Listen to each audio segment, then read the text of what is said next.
All right, so great card this weekend. You know, obviously, the big fight is the main event with Keith Jardine and Quentin Jackson.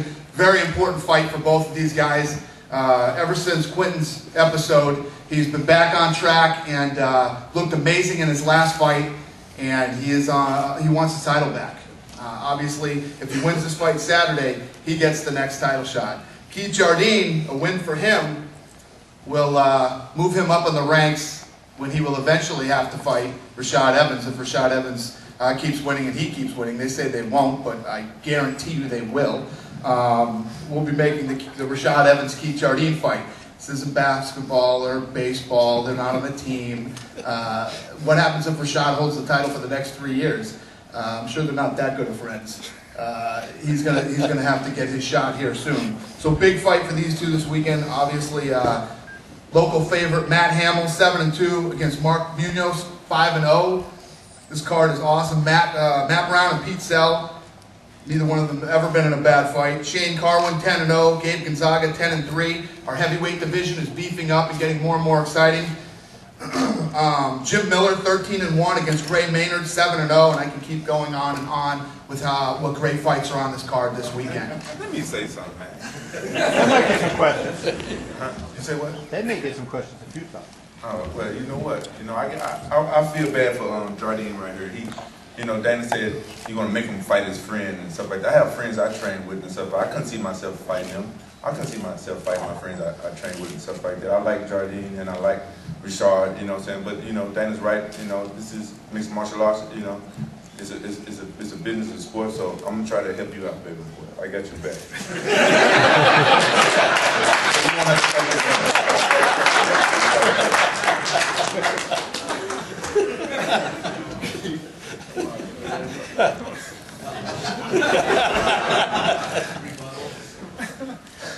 Thanks for looking out for me.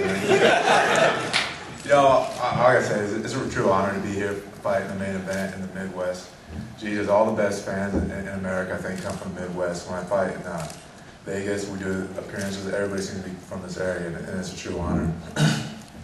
More than that, it's a true honor to fight Quentin Jackson. He's a big superstar in the sport. He's a legend, and man, I couldn't say yes to this fight fast enough because I get to match myself up against one of the greats of all time, and we'll see how it goes, man. It's going to be a fun fight. We're going to get to the middle of the octagon and see who the tough guy is. I got a blue-collar style and a blue-collar work ethic, and we'll see how he can deal with that. And it's going to be a lot of fun. Thanks, guys.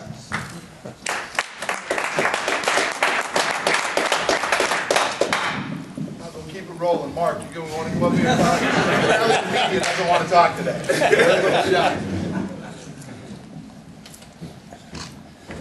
What's up, guys? It's a pleasure to be here. I'm obviously the newcomer to the UFC. This is my UFC debut, but it's an awesome opportunity. Thank you, Dana and Frank and Lorenzo Fertitta for giving me this opportunity. Thank you guys for being here as well. Awesome weekend. It's the state championships for wrestling, and that's awesome because back at home I'm missing the state championships as well, and got a lot of kids I've been coaching, but it's great to be able to compete on the same weekend as state, and I've had a lot of success on this weekend. Hopefully, actually, I want to keep it going, and I plan to keep it going as well. So appreciate you guys coming out. You guys are going to see an exciting fight. I love the fight to be high-paced and be expecting of sparks flying. So appreciate you guys.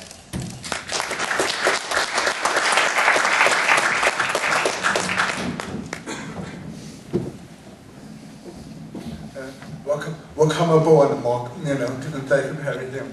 I mean, I went to wrestling against wrestling, maybe to figure out MMA. But unfortunately, it's going to be a great fight. Mark has a great wrestling background, and I've been wrestling at R18. It's a really small school, but still wrestling the main one, you know. It's going to be awesome sharing, and nothing's really easy, but I'm looking forward to fight with Mark.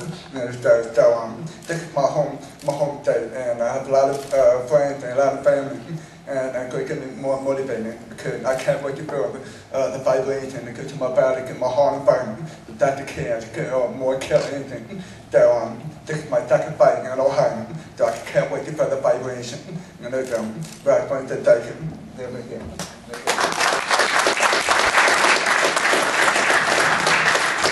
There we go. We broke the ice. Oh, wait a second. Over here, yeah. Dana, a year ago you announced the Bud Light deal. Any similar Here? plans? Yeah. Right here. Any other similar plans maybe coming down the line for any other future deals? And can you give us updates as far as your efforts in New York and other states as well? Yeah, our Bud Light deal is going great. You know, I think we perform very well for them.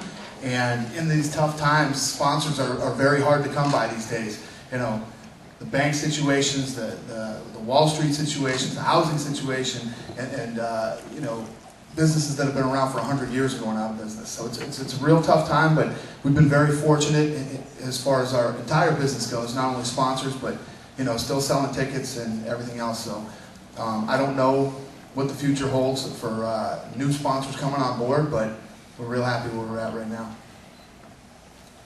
This is for Quinton. Quinton, nobody likes to lose, and I'm not sure you thought you lost to Griffin, but given with what's happened since that fight, you've got a new crew around you, you're training in England, you seem happy with the people you have around you, and you've had success getting the silverweight. Do you think that, in a way, it might have been a blessing, that loss? Yeah, I think that loss was definitely a blessing. It was good for me, good for everything, because you know, it's very motivating when you look at yourself and you see yourself getting beat by a guy that you know you can beat. You know, it motivates you a lot, a whole lot. This question's for Dana. Excited about the Carwin-Gonzaga fight. If Carwin wins that fight, is it too soon to say that maybe he could take on the Lesnar winner? Is it? Because I hear talk of that, but I don't know. Some people think that it might be too soon for Shane to take a step like that. Yeah, I think there's a lot of talented guys up and coming in the heavyweight division right now. It's almost like our 205-pound division, and I never thought I'd say that, but it's exciting. There's a lot of different things that we can do in the heavyweight division. I don't know. Yeah, I mean, if he beats Gabe Gonzaga, that's huge. He's undefeated. And yeah, you know, definitely. I was just wondering, for Keith and Rampage, what kind of music do you guys listen to pump yourselves up right before a fight? Yeah, I'm weird, man. I listen to some strange music. In fact, Dana doesn't let me use my music for my fights anymore. Really weird. I'd come out to Tom Waits if I could. I like Tom Waits, Hank 3, kind of off the wall stuff like that. I don't really listen to music to pump me up before my fights. You talking about in the locker room and stuff? Just quiet? Yeah, I don't need that. I'm just like now. I don't need that to pump me up. As soon as they announce me to go out there, get ready to walk out, I'm ready. And a follow-up to Rampage, should reporters always wear protection, like an athletic supporter, before they interview you? Only when they make bad fun of you and they get things wrong and stuff like that. These are troublemakers. Yeah, we wait for you outside. He made up a fake Jardine page. He's a troublemaker. Oh, he's the king of troublemakers. You know this guy? Oh, yeah. Absolutely. We go way back.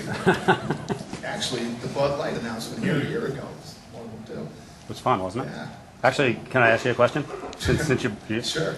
Can you you addressed this after 90 or before 95? Can you address fans who look at these cards and don't see the card completely stacked with giant names like 94 and then bitch about the card and its quality? Yeah, I mean, you can't stack cards. When you're doing as many fights as we do, cards aren't stacked. But I just went through the card here at the beginning of the press conference. At the end of the day, fight fans want to see good fights. We put on great fights. Just like the card from London.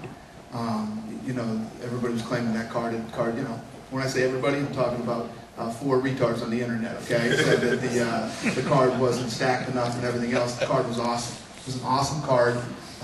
Great fights all night, and pulled one of the highest ratings on Spike TV. I think we were the highest rated thing on television, period, that night in the demo.